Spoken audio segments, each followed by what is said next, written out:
అనుదినమన్న శ్రోతలకు మన ప్రభువును రక్షకుడై ఉన్న యేసుక్రీస్తు యొక్క సరిసాటి లేని మహా గొప్ప పరిశుద్ధమైన నామమున దుశ్శుభములు. నేడు 2025 సంవత్సరము డిసెంబర్ మాసము 20వ తారీఖు శనివారం నాటి ధ్యానాంశము పరిశుద్ధ అనుభవము. యోహాను రాసిన మొదటి పత్రిక 2వ అధ్యాయము మొదటి వచనమందు, నా చిన్న పిల్లలారా, మీరు పాపము చెయ్యకుండుటకై ఈ సంగతులను మీకు వ్రాయిచున్నాను. ఎవడైనను పాపము చేసిన ఎడల నీతిమంతుడైన యేసుక్రీస్తు అను ఉత్తరవాది తండ్రి యొద్ద మనకున్నాడు. రక్షింపబడి ఉన్న ఒక విశ్వాసి పాపము చేయగలడా? రక్షింపబడినట్లయితే ఒకడు కోపపడడు, అబద్ధమాడడు, పొరుగువానిది ఏదియూ ఆశింపడు అని కొందరు పొరపాటుగా తలంచుచున్నారు. దానికి గల ఆధారముగా దేవుని మూలముగా పుట్టిన ప్రతి వానిలో ఆయన బీజము నిలుచును గనక వాడు పాపము చేయుడు. వాడు దేవుని మూలముగా పుట్టినవాడు గనక పాపము చెయ్యజాలడు అను వచనమును చూపించుచున్నారు. యోహాను రాసిన మొదటి పత్రిక 3వ అధ్యాయము 9వ వచనం. ఈ వచనం యొక్క లోతైన భావము ఏమిటంటే, దేవుని మూలముగా పుట్టిన ప్రతి వాడును పాపము చేయుటకు కోరుకొనడు అనుటయే. అతనిలో ఉన్న ప్రభు యొక్క ఆత్ముడు పాపమునకు విరోధముగా పోరాడుచున్నవాడై ఉన్నాడు.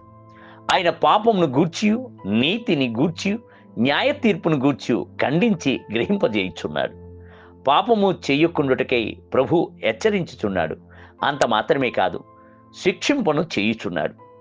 మనము జీవించుచున్న లోకము పాపశోధనతో నిండి ఉన్న లోకము.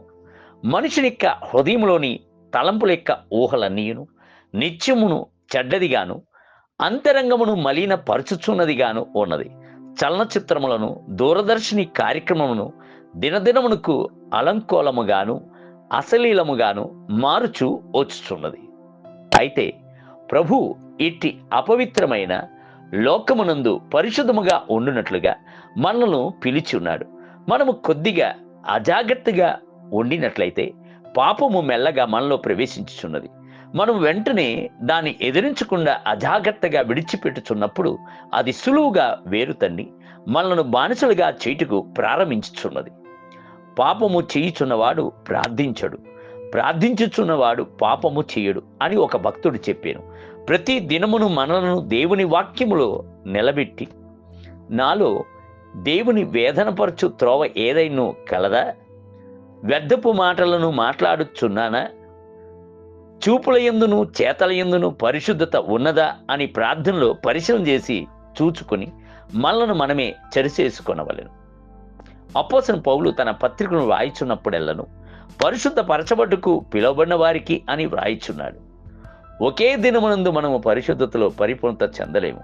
ప్రతి దినమును కడుగుకొనుట, శుద్ధీకరించుకొనుట, సమర్పించుకొనుట, ప్రతిష్ఠ చేసుకొనుట, తీర్మానించుకొనుట మొదలగునవి మనలను సంపూర్ణత తట్టునకు నడిపించుచున్నదే ఉన్నది. దేవుని బిడ్డలారా, ఆత్మీయ జీవితం నందు జారుచున్న స్థలములను, నున్నవి త్రోవలను అనేకములు కలవు. మనం ఎక్కడ అడుగు పెట్టుచున్నాము అన్న సంగతిని గమనించి నడిచినట్లయితే పడిపోవలసిన అవసరము ఉండదు. బహుశా పడిపోయిన స్థలమునందే పడి ఉండకూడదు. బురదలో పడిపోయిన గొర్రె చంగును దూకి లేచుచున్నట్లుగా వెంటనే బురదను దులుపుకొని లేచి క్రీస్తుని శిలువ యొద్దకు వచ్చి క్షమాపణను, పరిశుద్ధతను పొందుకొనవలెను.